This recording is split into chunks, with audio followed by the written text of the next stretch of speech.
로마서 6장 11절에서 14절까지입니다. 다 잘 일어나셔서 로마서 6장 11절에서 14절까지 말씀.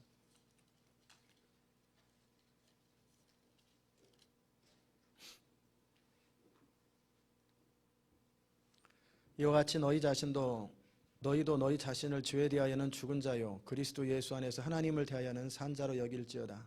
그러므로 너희는 죄로 너희 죽을 몸에 왕노릇하지 못하게 하여 몸의 사역을 순종치 말고 또한 너희 지체를 불의의 병기로 죄에게 드리지 말고 오직 너희 자신을 죽은 자 가운데서 다시 산 자같이 하나님께 드리며 너희 지체를 의의 병기로 하나님께 드리라. 죄가 너희를 주관치 못하리니 이는 너희가 법 아래 있지 아니하고 은혜 아래 있음이니라. 아멘.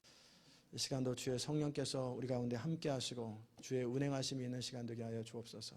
예수님의 이름으로 기도드리옵나이다. 아멘. 오늘 네 번째 죄 죽이기, 다음 주까지 하면 이제 그 죄의 세력에 대한 부분을 마무리 짓습니다. 여러분이 이 죄에 대해서 자세하게 살펴보면서 부담보다는 내가 거룩함을 추구하는데 방해가 되는 그것을 제거한다라는 그런 측면으로 생각하시면 좋겠어요. 요즘에 여러분들이 많이 힘들고 어려움을 많이 겪는데 그 과정 속에 기적들을 경험하는 분들이 또 많아요. 이번 주간에도 제가 어떤 분의 그 전화를 들으면서 정말 상상할 수 없는, 도무지 방법이 없는데 주께서 기적을 베푸시고 길을 여셔서 내가 이 하나님께 어찌 감사하랴, 어떻게 하나님께 보답하랴, 기뻐하고 그런 분들이 있어요.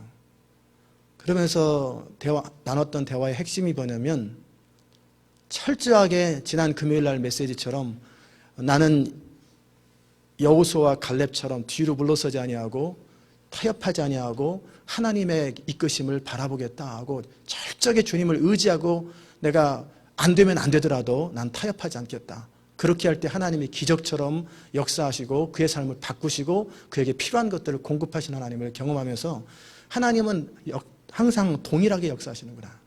적당히 죄가 섞여 있는 상태에서는 역사 안 하고 확실하게 주님을 온전히 100% 신뢰할 할 때, 전적으로 주님을 신뢰할 때 바람이 새지 아니하고 신뢰할 때만 역사하시는구나. 그게 하나님의 역사시구나. 그걸 생각하면서 감사하고 동일하게 여러분과 함께 믿는 자로서 거룩하고 아름답게 살기 원하는데 모두 우리는 풍성한 열매를 맺기 원하는데 그것을 방해하는 것이 죄란 말이에요. 이것은 인간의 연약함 때문에 타협하고 어쩔 수 없다고 뭉개는 건 그것은 정상이 아닙니다.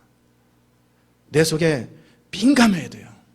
여러분이 신앙생활하면서 느끼는 것이 뭐냐면 내가 지난 한 달 전이랑 지금이랑 똑같이 살아가면 이미 여러분은 무딘 거예요.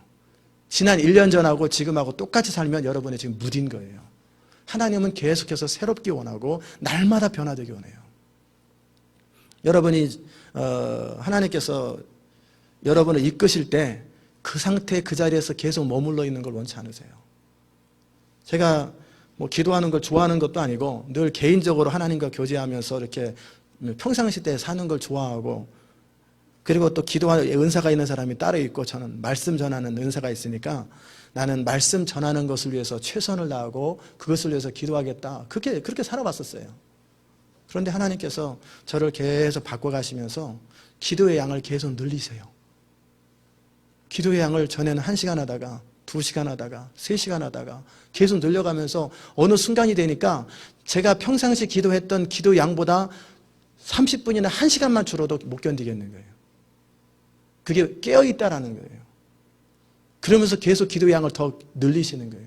하나님께서 우리의 인생에 뭔가를 하시고 기도를 늘리실 때는 하실 일이 있어서 그러는 거예요. 하나님의 목표와 계획이 있어서 그러는 거예요. 그런데 여러분에게 아무런 부담도 느껴지지 아니하고 아무런 성령의 책망도 없고 감동도 없다면 하나님이 여러분과 그 사람을 통해서 할 일이 없는 거예요.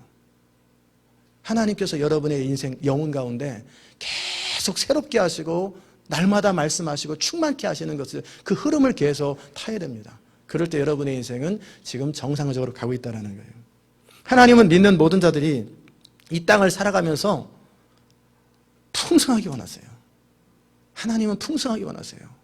하나님 병들어 고생하고 가난해서 비참하고 그거 원치 않으세요. 만약에 하나님이 원한다고 생각하면 병원에도 가지 말아야 돼요. 병들기 원하시면 병원에 가지 말아야지. 왜 병원에 가서 고쳐요? 하나님의 뜻인데. 여러분이 가난한 것이 하나님의 뜻이면 경제적인 문제를 놓고 기도하면 안 돼요. 왜? 하나님의 뜻이면 가난해야지. 하나님의 뜻은 그런 거 아니에요. 건강하고 수명을 다하고 그리고 풍성하게 사는 거예요. 그것이 하나님의 뜻이에요. 믿습니까?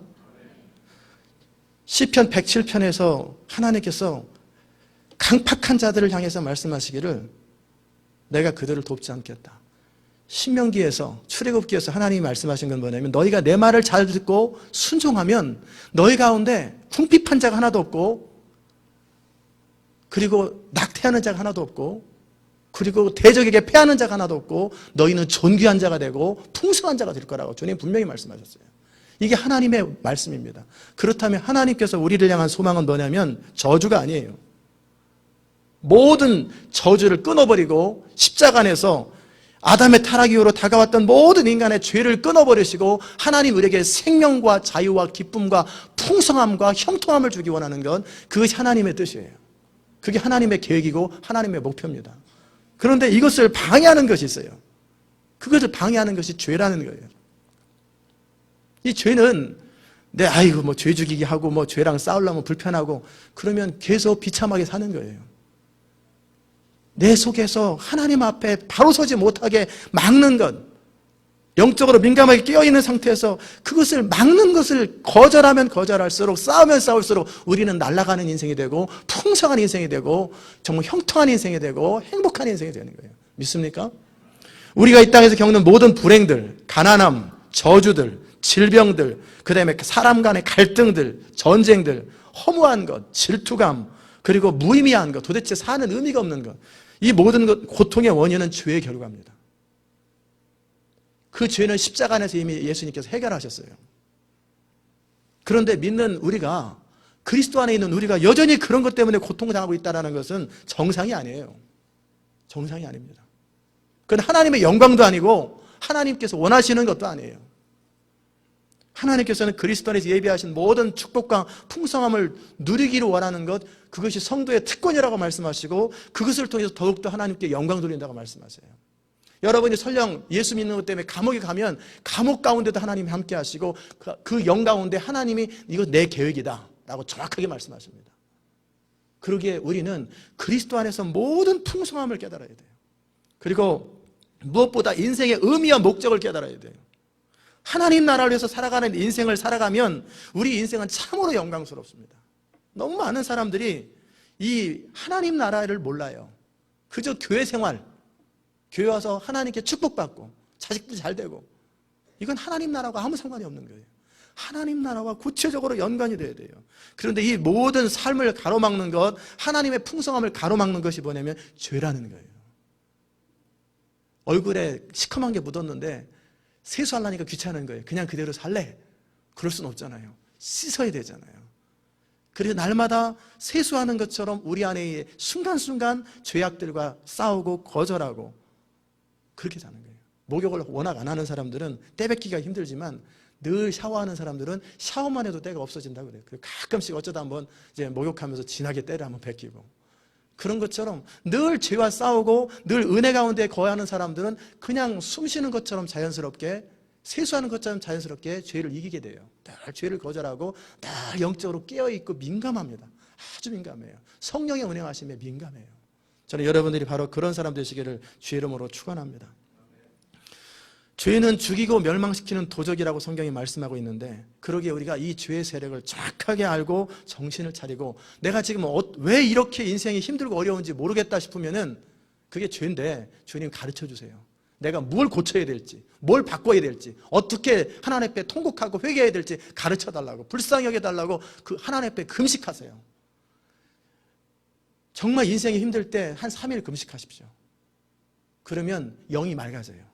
그리고 금식하면서 하나님 앞에 기도하면 우리 인생에 굉장히 예민해져요. 영이 예민해지면서 우리가 무엇이 문제인지 어디로 가야 되는지 정확하게 깨닫게 됩니다.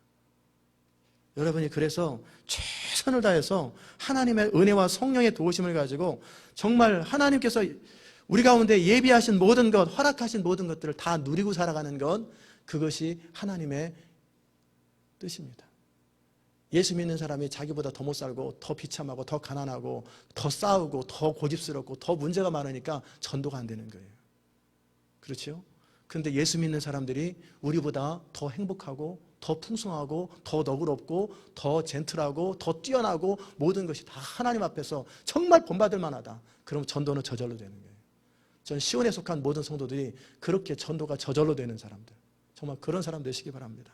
그러면 우리가 오늘은 네 번째 시간인데, 죄와 싸우는 과정 속에서 자꾸 속는 게 뭔지, 착각하는 게 뭔지 그 부분을 살펴보면서 어떻게 죄를 극복할지 함께 나누기 원합니다. 첫 번째는 죄 죽이기. 죄와 싸우는 데 있어서 오해가 뭐냐? 믿지 않는 자들은 죄와 싸워서 이길 수가 없어요.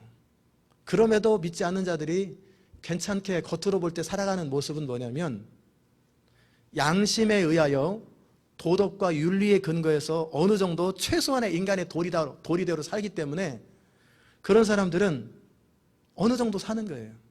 그렇기 때문에 사회 질서가 유지되는 거예요. 하나님께서 만약에 그런 것을, 양심을 허락하지 않고 최소한의 윤리 도덕을 허락하지 않았다면 이 사회는 이미 암흑세계가 됐을 거예요.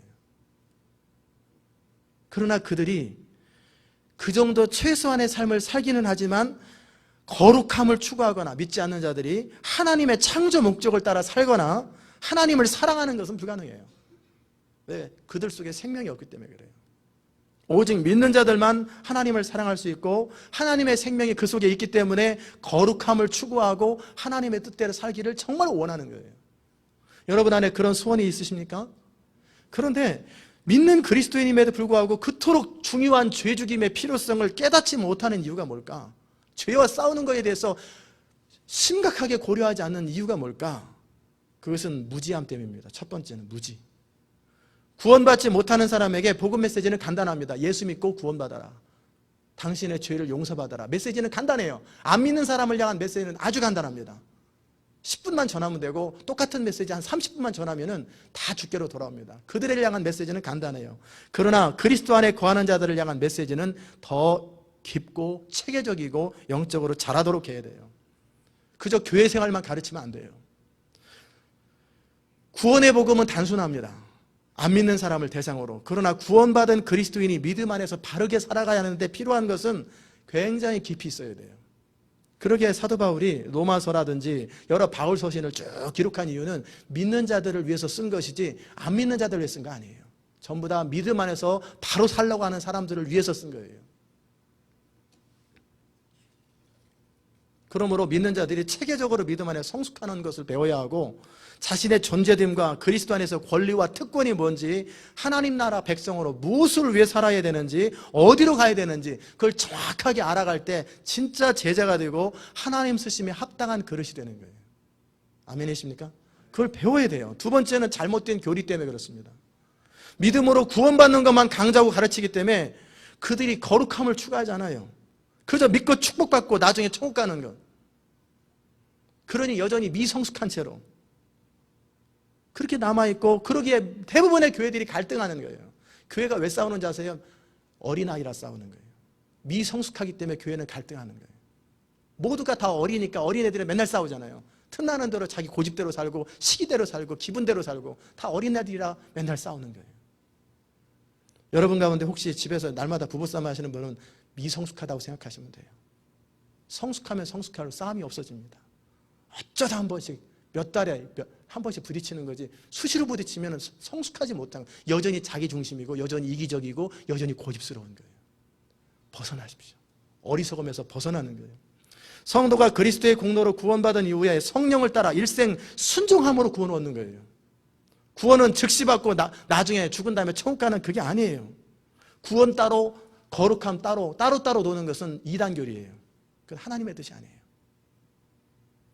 즉각적인 구원은 점진적인 구원의 원인이 되고, 점진적인 구원을 통해서 내가 진짜 구원받았는지를 확인하는 거예요. 그게 무슨 말이냐면, 우리가 영접 기도하면 무조건 천국 가는 게 아니라는 거예요.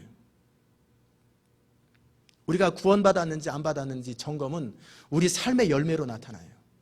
그 사람이 정말 거룩함을 추구하는지, 정말 하나님을 사랑하는지, 정말 하나님의 뜻대로 살기를 정말로 소원하는지, 그것을 보면 그 사람이 구원받았는지 구원받지 않았는지를 알게 된다는 거예요.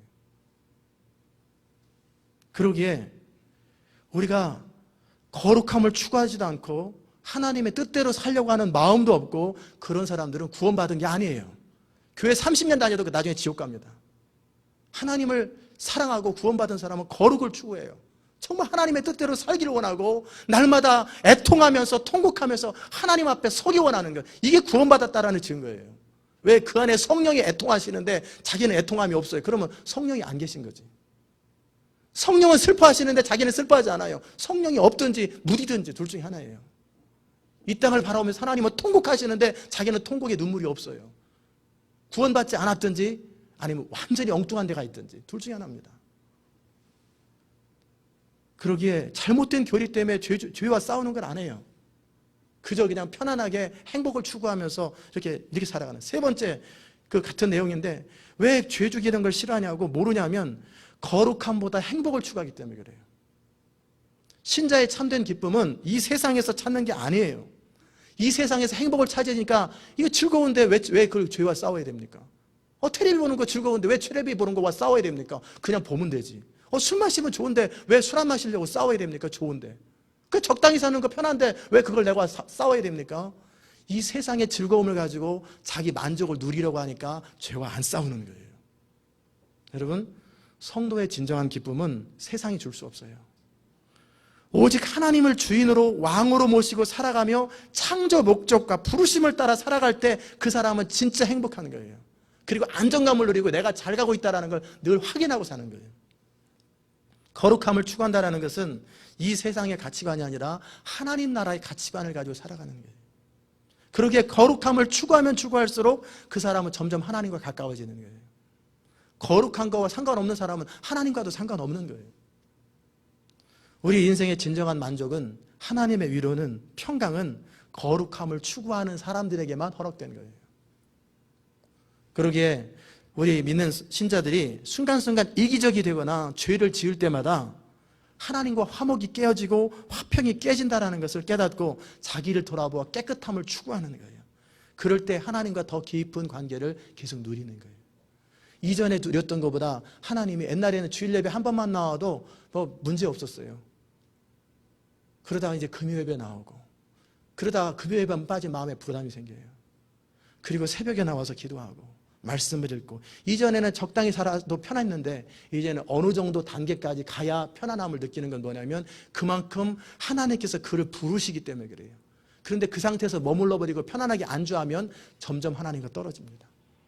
하나님과 하나라고 하는 느낌, 내가 지금 하나님 안에서 잘 살고 있다라는 하나님의 평강과 기쁨과, 교리적으로 나는 구원받았으니까 하나님 함께 하실 거라고 계속 자기 지식으로 세뇌하는 거, 그런 거 말고 하나님이 함께 하겠다고, 실제 함께 하는 건 하나님의 기름 부음이 임하고 하나님이 함께 하는 표시가 나타나야 돼요. 정말 하나님이 함께 한다라고 하는 증거는 내가 하나님과 보조를 맞춰서 같이 걸어갈 때만 느끼는 거예요. 하나님과 보조가 맞지 않으면 평강이 없고 마음에 부담이 생기는 거예요. 근데 그 부담을 계속 내버려 두면 편안해져요. 왜? 죄에 물들어서 이미 못 느끼는 거예요. 그러기에 성도가 때때로 깨달아야 될 것은, 편안한 것보다 편안한 것을 하나님과 자기가 화목하기 때문에 편안한 거로 착각하는 거예요. 하나님과 충만한 관계가 없는데도 경제적으로 문제가 없고 건강에 아무 문제 없고 그 다음에 별로 사는데 불편함이 없으면 내가 하나님 안에서 축복 갖고 있구나 착각하는 거예요. 성도는 그런 것을 가지고 행복을 누리는 거 아니에요.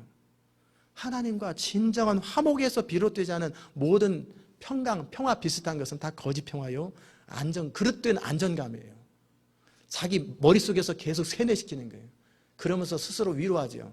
인생사 세웅지만 하고 이럴 날도 있고 저런 날도 있는 것이, 살다 보면 이럴 때도 있고 저럴 때도 있고, 스스로 위로하면서 적당히 넘어가는 거예요. 그건 성경이 아닙니다. 하나님과 함께 동행하는 자는 그가 사망의 음침한 골짜기를 다닐지라도 평강이 있고요, 높은 산봉에 가서도 평강이 있고 항상 기쁨이 넘치고 항상 평강이 넘치는 거예요. 이게 성도의 삶이에요. 아멘이십니까? 그러기에 우리가 편안한 것을 추구하는 것이 아니라 하나님 안에서의 충만함 그리고 평강을 추구하는 거예요. 때로 죄와 싸우다가 실증이 나면 적당히 대충 좀 편하게 살자, 그 유혹에서 벗어나십시오. 거기서 벗어나셔야 돼요. 자기 나름대로 신앙생활 하지 마십시오. 그 다음에 또 중요한 것은 뭐냐면 죄와 싸울 때 총체적으로 싸워야 돼요. 전반적으로 죄와 싸우지 아니하고 내가 특정한 죄와만 싸우는 사람이 있어요. 왜? 신자의 목적은 죄와 싸우되 모든 죄와 싸우는 거예요. 죄는 이기심에서 출발하고 하나님을 거역하는 것이고 하나님을 향한 혐오감이거든요. 그렇기 때문에 정말 이 죄 전체와 싸워야 되는데 어떤 죄는 내가 미워하고 어떤 죄는 여전히 내가 가지고 있어요. 아직은 내가 싸우고 싶지 않다. 어떤 것은 내가 그냥 좀 싫으니까 불편하니까 이건 빨리 끊기 원하고, 술과 담배 중에 좀 담배는 좀 남한테 안 주니까 좀 계속 킵하고 술은 좀 끊어야 되겠다. 이게 미련한 짓이에요. 내가 어떤 죄, 어떤 거는 내가 끊고 어떤 거 그냥 계속 킵해야 되겠다. 어리석은 게 하나님과 평화가 없어요. 그 사람은 거짓 평화 속에 사는 거예요. 자기한테 불편한 것은 좀 싸우려고 하고 뭐 그냥 아직까지 익숙하고 좋은 것은 여전히 킵하려고 하는 것. 이 사람은 하나님과 관계가 지금 멀리 떨어져 있는 사람들이에요. 그 중심의 동기가, 죄와 싸우는 동기는 뭐냐면 하나님을 사랑함이에요. 그리고 하나님과 더 친밀해지고 더 가까이 가기 원하는 그 갈급함 때문에 죄에서 벗어나기 원하는 거예요. 그것이 동기가 돼야 되는데, 그렇지 않은 자기 유익 때문에, 편안함 때문에 죄가 있으면 축복이 아니만데 축복 때문에 죄와 싸우는 사람은 결국 무너지게 돼 있어요. 동기가 잘못됐기 때문에. 죄는 총체적인 것입니다. 죄라고 하는 것은 자기 중심이거든요. 그러기에 내가 화를 내는 것이 마땅합니다. 부부싸움하고 나서 그게 그만큼 요나같이 문제가 많은 거예요. 내 안에 순간순간 떠오르는 이기심, 정말 순간순간 떠오르는 돈에 대한 유혹, 순간순간 떠오르는 잘못된 충동들, 이걸 바라보면서 애통해야 되는데 그게 다 인간이지 뭐. 무딘 거예요. 한참 무딘 거예요. 하나님이 그 사람을 통해 무슨 일을 하시겠어요? 그냥 메인테인만 하는 거죠. 정말 우리가 이 자기 중심적인, 즉 하나님을 거스르려고 하는 자기 사랑이거든요. 여기서 벗어나서 하나님과 화목한 관계가 되기 위해서 최선을 다하고 날마다 기도하는 거예요. 오늘도 하나님을 기쁘시게 하고 하나님께 더 가까이 가는데 장애가 되는 것을 제거하고 해야 할 것은 무엇입니까? 날마다 아침마다 그 기도하는 거예요. 하나님과 친밀하기 위해서 하나님을 거역하고 거스르려고 하는 악한 경향성, 이 죄의 경향과 싸우는 거예요. 죄된 본성과 싸워야 되는데 그것을 내버려 두고 내 인생에 불편한 몇 가지, 체면이 손상되고 나한테 뭔가 해가 되는 몇 가지, 그걸 제거하고 그러면 어떤 일이 생긴 줄 아세요? 그래서 그걸 제거했어요. 드디어 담배를 끊었어요. 그래서 내가 그때 어떤 습관 하나 끊었어요. 그러면 아직 못 끊고 있는 사람, 너는 그것도 못하냐? 자기 의에 빠져서 착각하면서 다른 사람 무시하고 판단하는 거예요. 어떤 특별한 죄를 극복한 사람들은 자기 의에 잘 빠져요. 다른 사람을 판단을 잘합니다. 교만이라는 더 큰 죄에 빠지는 거예요. 차라리 교만죄에 빠지더니 술 중독이 되는 게 나아요. 교만죄에 빠지더니 마약 중독자가 차라리 나아요. 하나님이 마약 중독자는 사랑하세요. 그러나 교만한 자는 미워하세요. 그러기에 자기 성실함과 부지런함으로 죄를 극복하면 바리새인과 돼서 예수님이 화 있을진저 지옥 자식들이라 그러잖아요. 그러기에 항상 죄와 싸우되 한두 가지 죄가 아니라 내 속에 있는 모든 것과 싸우는 데 있어서 그러기에 오호라 나는 곤고한 자로다. 오직 하나님의 은혜가 아니고는 나는 불가능하겠구나. 그러기에 더 겸손해지고 더 겸손해지고 더 겸손해지는 거예요. 아멘이십니까? 두 번째, 죄와의 갈등을 죄와 싸우는 것으로 오해하는 사람들이 있어요. 갈등이라고 할 때는 마음이 결정되지 않은 상태예요. 마음이 딱 결정을 딱 하고 나면 갈등이 사라집니다. 그러나 결정하기 전까지 마음이 막 흔들리는 거예요. 한쪽을 포기하고 한쪽을 선택해야 되는데 이것도 아니고 저것도 아니고 이 마음이 막 흔들릴 때 갈등이 되는 거예요. 죄와 싸움에서 문제되는 갈등은 대부분 미련, 아쉬움이 남아있기 때문에 그러는 거예요.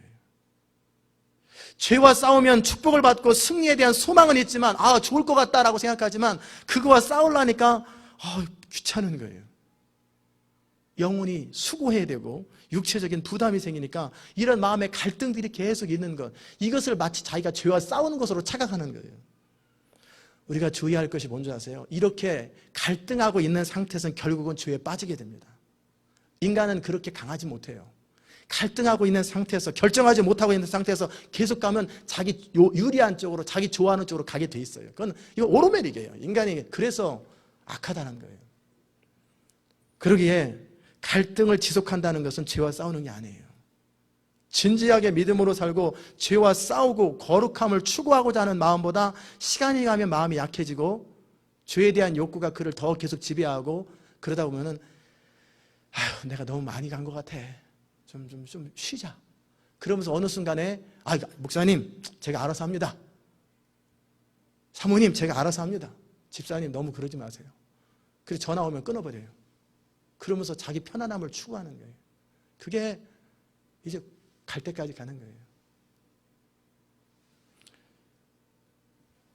죄와 싸우는 것이, 믿음으로 살아가는 것이 쉽지 않다고 단정하고 한평생 그냥 쉽게 살자, 대충 살아가다 보니 아무 열매는 없고 삶은 인생이 힘들고 고통스럽고, 그러니까 위로받는 메시지만 좋아하고 한평생 걸어가다 보니까 무능하고 열매도 없고 돌아보면 남는 거 하나도 없고, 그렇게 한평생을 사는 게 대부분의 교회 다니는 성도라는 거예요. 동의하십니까? 다 그렇게 살아요. 무능하게 살아가요. 우리 안에 용서하지 못한 마음들, 미움들, 이기심들, 탐심들, 돈을 사랑하는 것, 게으름, 정욕들, 욕구들, 기타 거룩함에 방해가 되고 하나님께 가까이 가는 것에 방해가 되는 것은 끊고 거절하고 하나님을 추구하기 위해서 최선을 다하는 거예요. 그렇게 할 때 그런 사람들에게 하나님께서 상급을 주시고 은혜를 베푸시고 하나님의 모든 풍성함을 주시는 거예요. 가나안 땅의 사람들을 하나님이 대신 물리쳐 주지 않아요. 너희가 친히 정복하라, 너희가 친히 물리쳐라, 내가 함께 할 테니 너희가 친히 직접 하라는 거예요. 그러면 우리가 여러분이 스스로 지금 내가 죄와 싸우고 있고 믿음 안에서 바로 서려고 했다고 하는 증거가 무엇인지 아십니까? 첫째는 죄에 대해서 정확한 인식들이에요. 죄에 대해서 갈등만 하고 막 생각만 하는 사람은 죄를 과소평가하거나 죄를 더 외면합니다. 그냥 너무 빡빡거리는 것 같아, 너무 센 것 같아. 이게 죄와 싸우지 않고 갈등하는 상태에 있는 사람들은 다 그렇게 살아요. 그러나 죄와 싸우는 성도는 성경이 지적하는 죄대로 죄를 직접 바라보고 정말 싫어합니다. 그게 내가 지금 죄와 싸우고 있다는 증거예요. 두 번째는 이런 죄 죽임에 대한 이야기를 보면, 내가 그동안 고민했던 것을 발견했네 하면서 좋아하고 더 배우려고 하고 더 알려고 하는데, 매주 맨날 똑같은 얘기하냐. 도대체 이건 자기가 지금 죄와 싸우지 않고 있다는 증거예요. 죄와 싸우는 얘기는 뭐냐면, 거룩함을 정말 추구해야 되는데 어떻게 해야 될지 모를 때 방법들을 가르쳐주면 너무 좋아하고 기뻐하고, 그리고 그것에 대해서 하나님의 은혜라고 하고 찬양하고 기뻐하는 거예요. 이게 죄와 싸우고 있다는 증거예요. 세 번째는 뭐냐면, 죄와 진짜 싸우고 있는 사람은 죄의 힘보다는 은혜를 의지합니다. 죄의 힘이 아무리 크다 할지라도, 아무리 끈질겨도 하나님의 은혜는 더 크고 더 강력하다는 것을 알기 때문에 좌절하지 않고 이길 수 있어요. 죄에 대해서 그냥 갈등하는 사람들, 그런 사람들은 은혜를 못 누려요. 그러나 진짜 죄와 씨름하고 싸우려고 하는 사람들은 그 마음에 확신이 있습니다. 하나님의 도우심이 있으면 반드시 승리할 거라는 내적인 확신이 있어요. 그래서 가나안 땅의 정탐꾼들이 와서 보고할 때 싸울 마음이 없을 때는 혼란스럽고 문제만 보이고 너무나 커 보이고 불가능해 보여요. 그러나 여호수아와 칼렙은 싸우려고 하는 마음이 정확하게 있고 하나님의 뜻대로 살려고 하는 소원이 있으니까 그들은 우리 밥이다, 하나님 우리와 함께 하시면 우리는 된다라는 말을 하는 거예요. 진짜 죄와 싸워서 승리하기 원하는 사람은 항상 가능하다고 말을 해요. 확신이 넘칩니다. 네 번째는, 죄와 싸움의 증거는 뭐냐면 자기 결단보다 성령을 의지하기 때문에 고민하는 시간보다 기도하는 시간이 많아요. 죄와 싸우는 사람은 자기 힘으로 이길 수 없다는 걸 알기 때문에 성령을 의지하고 기도하는 시간을 많이 늘립니다. 이게 죄와 싸운다는 증거예요.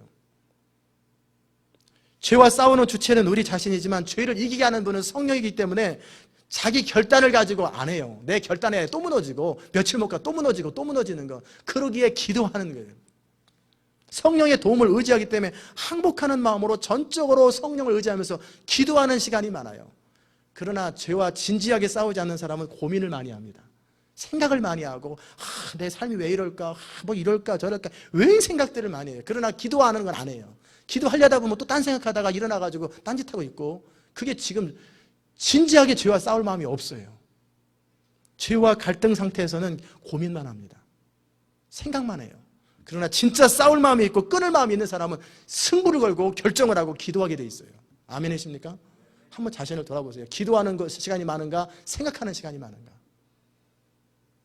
상담하고 사람 만나는 거 좋아하지만 하나님 앞에 정직하게 안 나가요. 정말 죄를 벗고 죄와 싸울 마음보다는 편안함을 추구하고 위로를 좋아하기 때문에 기도하러 안 나가요. 그 마음에 은근히 죄에 대한 미련을 가지고 있어요. 그런데 좋은 방법으로 어떻게 해결되는 방법이 없을까? 자꾸 자기를 속이는 거예요. 합리화하는 거예요. 죄와 싸우는 것은 묵상이 아니에요. 구체적인 결단이에요. 마음 깊은 곳에서 죄에 대한 혐오감, I hate, 정말 죄를 싫어하는 거예요. 그 정도로 죄를 싫어해야 돼요.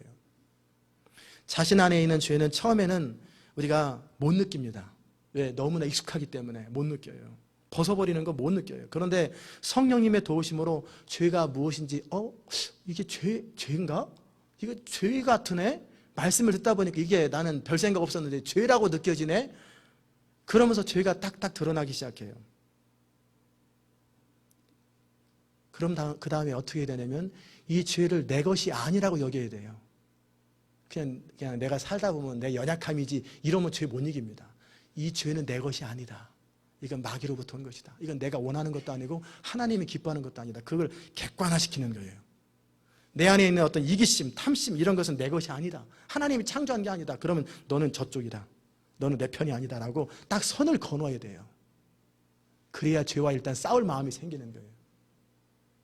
자신 안에 탐심, 이기심, 쾌락을 추구하는 것, 미움, 다툼의 마음이 드는 것, 시기, 갈등, 나는 원래 그래. 이러면 그 사람 절대 죄에서 못 벗어납니다. 이것은 내 것이 아니고 내가 극복해야 될 것이고 내가 거절해야 될 것이다. 내가 하나님께 가는데 방해가 되는 적이로구나. 그리고 객관화시키는 거예요. 그리고 그것을 미워하기 시작하는 거예요.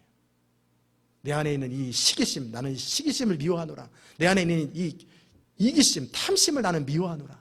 내 안에 이 분노, 이걸 나는 싫어한다. 나는 정말 싫어한다라고 이걸 거절하는 거예요. 이게 죄와 싸우는 출발점이에요. 이 출발이 없이는 죄와 못 싸웁니다. 결국은 해보려고 그랬는데 참 인간이 연약해서 주님 아버지 이러다 뭉겨버립니다. 흐느적거려요. 죄를 객관화시키는 것이 필요해요. 세 번째, 죄와 싸움에서 이제 승리하기 위해서 해야 될 게 뭐냐면 내 안에 무슨 죄가 있는지를 점검하라는 거예요.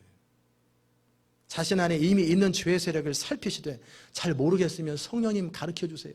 내가 거절하고 버려야 될 것이 무엇인지 가르쳐 주세요. 성경을 읽을 때도 내게 축복 뭐 줄는지 이런 거 찾지 말고 내가 하나님께 거룩함으로 나가는데 장애가 되는 게 뭔지 가르쳐 주세요. 오늘도 주의 말씀 앞에 설 때 그저 좋은 말씀 주세요 이게 하지 말고 내가 무엇을 고쳐야 되고 어떤 것을 새롭게 해야 될지 그것을 놓고 예배하러 오십시오. 그리고 그것이 딱 발견됐으면 그것을 이제 내 것으로 여기지 말고 객관화시키고 그것과 싸우는 거예요. 피 흘리기까지. 지금까지 전한 말씀 모르시는 분 손 들어보세요. 다 아시죠? 그대로 사세요. 죄가 어떻게 들어오는지 감시하십시오. 유혹은 바깥에서부터 들어오지만 유혹이 내 안에 들어오는 것은 이미 내 안에 있는 것을 통해서 들어오는 거예요. 처음에는 보고 듣고 생각하는 것으로 시작하지만 우리가 의지적인 순종과 의지적인 동의가 있을 때 그것이 내 안에 자리를 딱 잡는 거예요. 죄는 일반적으로 그 사람의 성품이나 기질이나 성향이나 습관 같은 것을 이용해서 들어와요. 문제가 되는 것은 우리 타고난 기질이나 성품이 아니라 죄가 통로로 사용하는 것에 대한 민감함이에요. 그러게 기질을 또 연구해보고 내가 어떤 부분에 잘 넘어지는지. 점액질이 있는 사람은 게으르고 나태하고 타협자라는 거예요. 우울질이 많은 사람은 판단하고 비판하고 정죄하는 거 잘해요. 담즙질이 많은 사람들은 성급하고 쉽게 분내고 그리고 하나님을 의지하지 않고 막 서둘러 버리는 거예요. 다혈질은 칭찬만 받고 그 다음에 항상 자기가 드러나려고 하는 교만함이 문제예요. 정확하게 자기가 어떤 부분의 문제인지를 진지하게 살펴보는 거예요.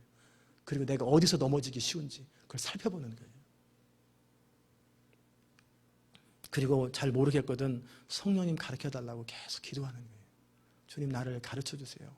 깨닫게 해주세요. 나 원래 그래 그러지 말고 성령님 나를 가르쳐 주시고 깨닫게 해주세요. 신앙이 깊어지면 깊어질수록 자기 자신에 대한 성찰, 살피는 것도 깊어집니다. 은혜가 더 깊어지면 깊어질수록 죄에 대해서 더 민감해집니다. 옛날에는 큰 죄만 죄라고 여겼는데 지금은 순간 스쳐가는 생각을 막지 못한 것, 그것까지도 통곡하면서 회개하게 됩니다. 그게 그만큼 민감하다는 거예요. 하나님은 바로 그런 사람을 통해 일하시고 이 시대 하나님의 부흥을 이룰 사람들은 바로 그런 사람들이에요. 그만큼 죄에 대해서 시리어스하게 생각하고 하나님의 뜻대로 살기 위해서 계속 자기를 살피고 하나님 앞에 계속 씻는 작업을 하는 그 사람들에게 하나님의 능력이 임하고 하나님의 기름 부음이 임하고 하나님의 권능이 임하는 거예요. 여러분이 진짜 쓰임받기 원하거든, 그냥 대충 사는 것 말고 진짜 쓰임받기 원하거든, 심각하게 생각하십시오. 심각하게. 내가 언제 강팍해지는지, 내내 기분 좋다고 벼랑과 기분이 팍 상하는 순간이 언제인지, 그러면 항상 건수들이 있어요. 자기 약한 부분이 있거든요. 그것을 적어놓는 거예요, 노트에다가. 그리고 이럴 때 내가 화가 나니까, 이럴 때 자존심 상하니까, 이런 것은 너 좀 조심해 그러지 말고 이 부분에 있을 때는 다음에는 극복해야지. 다음에는 극복해야지. 그러니까 당신 좀 조심해서 말 조심해 그러지 말고, 나 이런 거 기분 나쁘니까 조심해 그러지 말고, 이런 부분이 하나님께 나가는데 장애가 되니까 이 부분을 극복해야 되니까 다음에 누가 한번 그런 건수가 들어오면 그때는 오버컴 해야지, 각오를 하고 있는 거예요. 그러면 그걸 넘어갈 수 있습니다.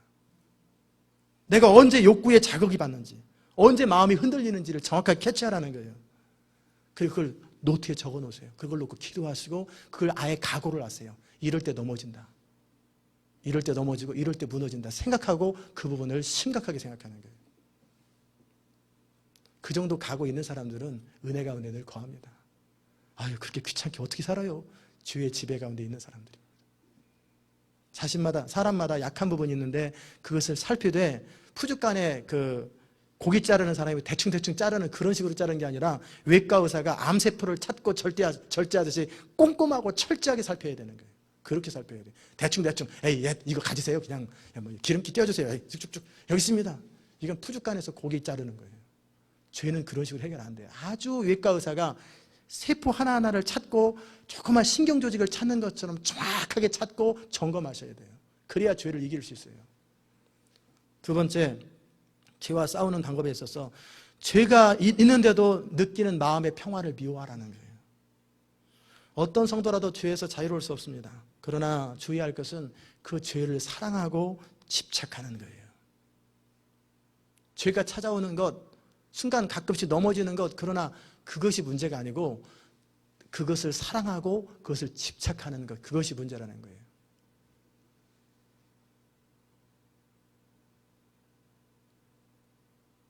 그러려면 우리가 정말 추구하는 것이 있어야 돼요. 추구하는 것. 정말 우리 마음속에 죄를 사랑하면서 어떻게 하나님과 화목할 수 있을까? 여러분이 생각나는 죄가 없어야 돼요. 그리고 생각나는 죄가 있으면 그것 때문에 회개함으로 나가야 돼요. 그리고 매일매일 하나님 앞에 생각나게 해달라고 기도하셔야 돼요. 그런데 생각나는 죄가 있고 여전히 내 문제가 있는데 그런데도 하나님과 화목할 거라고 생각을 해요.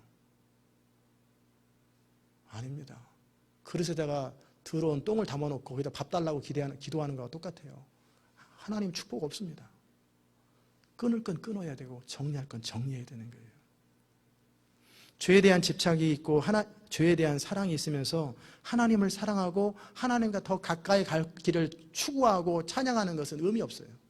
그러니까 아까 이사야에서 그렇게 너네들이 예배드리고 제사드리고 헌금하는 거 난 질린다, 난 너무너무 싫어한다, 나는 그걸 누가 성전문을 닫아가지고 예배 좀 드리지 말았으면 좋겠다, 그런 사람들은 좀 예배 좀 드리지 마라. 하나님이 오죽 답답하면 그러겠어요.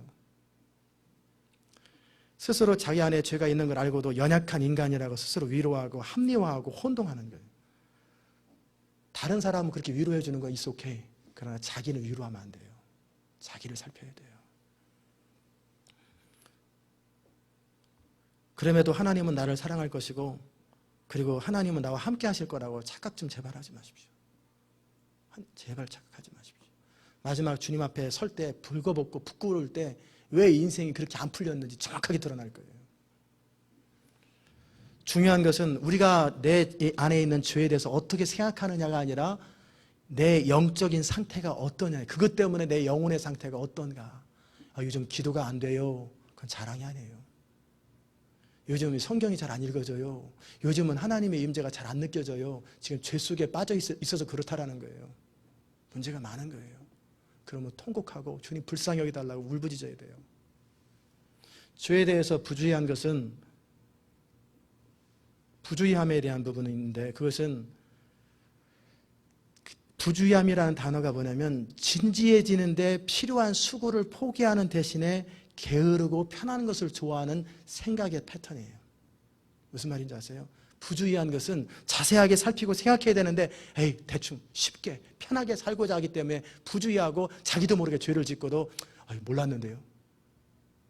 종업원이 만약 그러면 답답하잖아요. 한두 번도 아니고 몇 번씩 지적해 주는데도 계속 헷갈리고 잘 몰랐는데 그럼 화가 나잖아요. 그러면 안 되잖아요. 그러게 정신 좀 차리라고 그러는데 또 까먹고 있다가 넋놓고 있다가 그래요? 몰랐는데요. 그것도 한두 번이지. 반복적으로 그러면 해고되잖아요.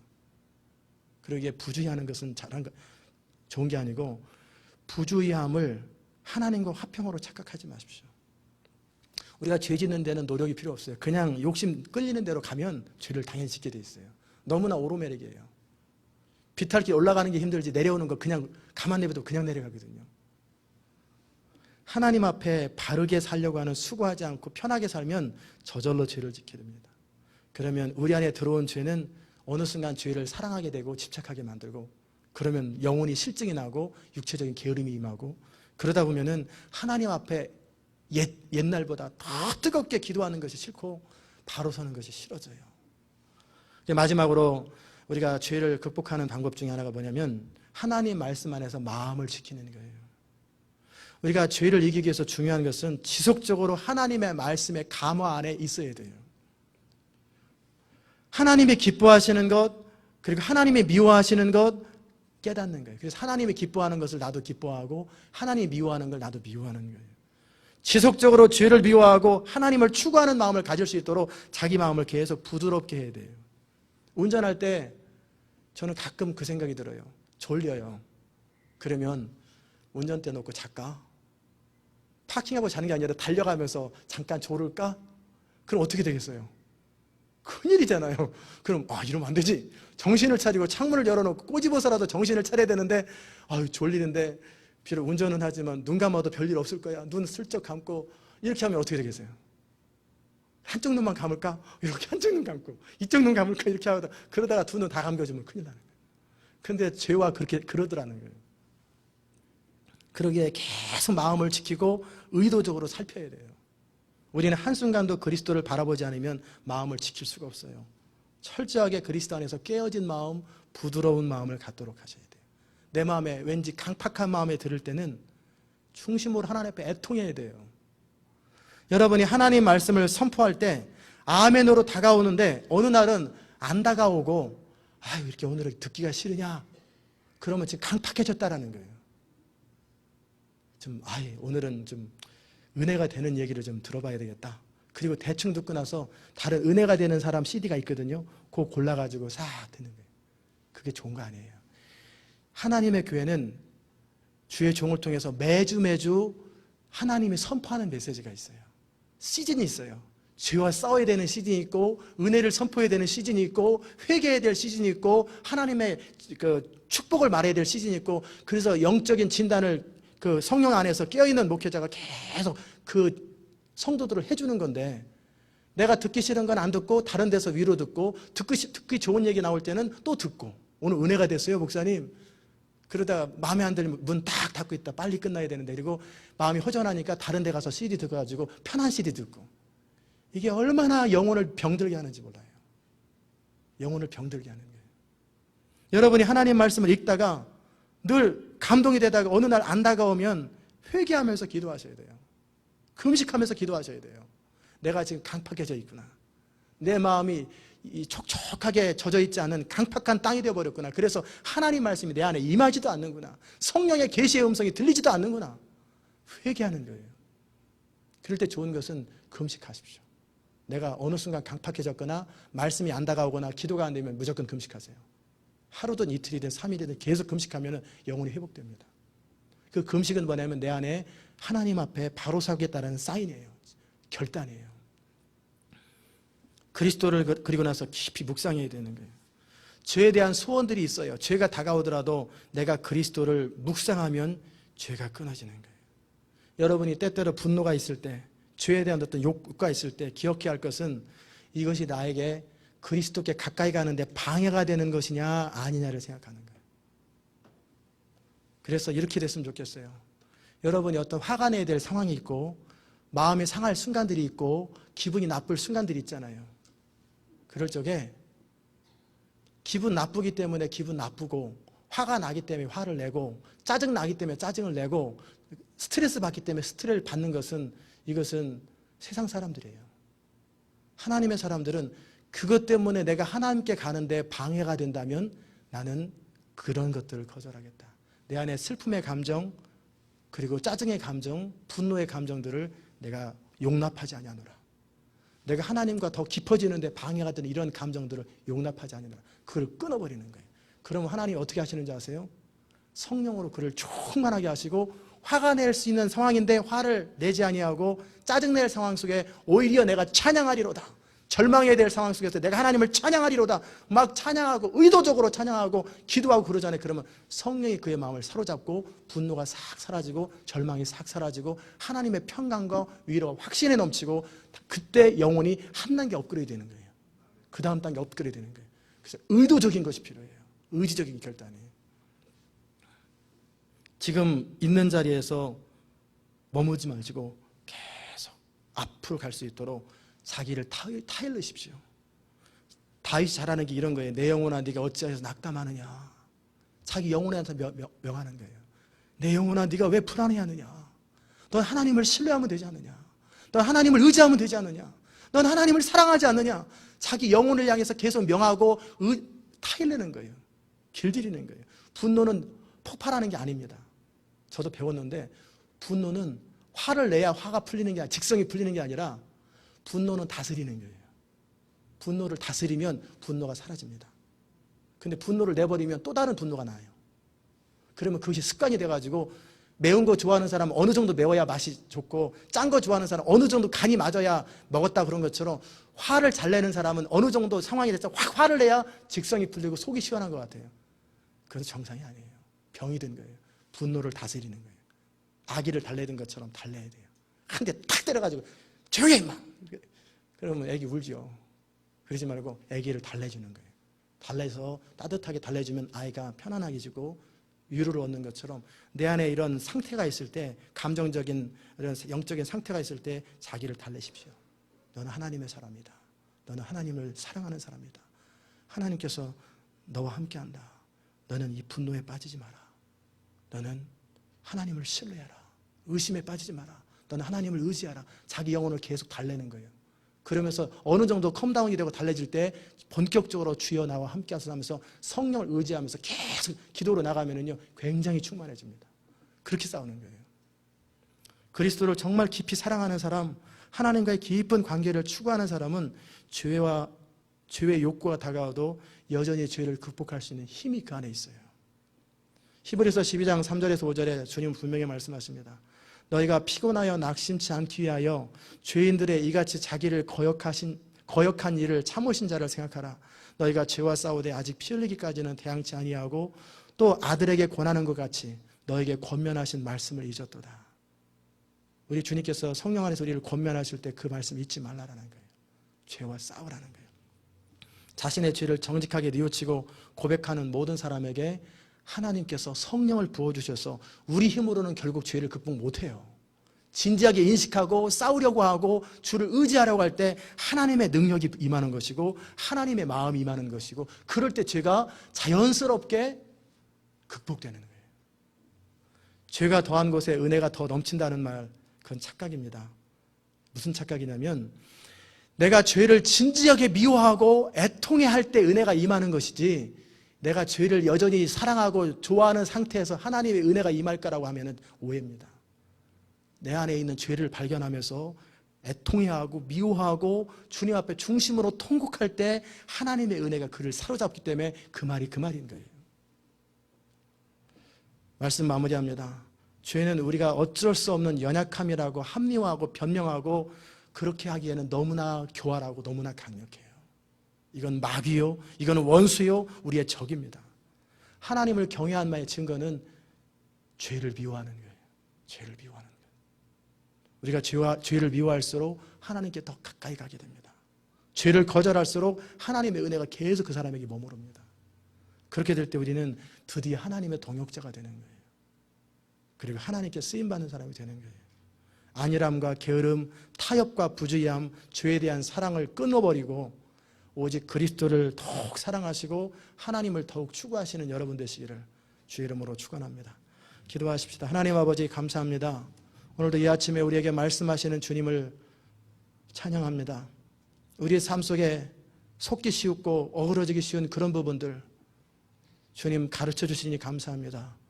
주님 우리와 함께 하시고 우리가 진지하게 결단하고 머릿속에서 고민하고 갈등하는 것이 아니라 분명한 결단을 하고 죄와 싸우기를 원하오니 성령님 함께 하시고 기름 부어 주옵소서. 예수님의 귀하신 이름으로 기도드리옵나이다.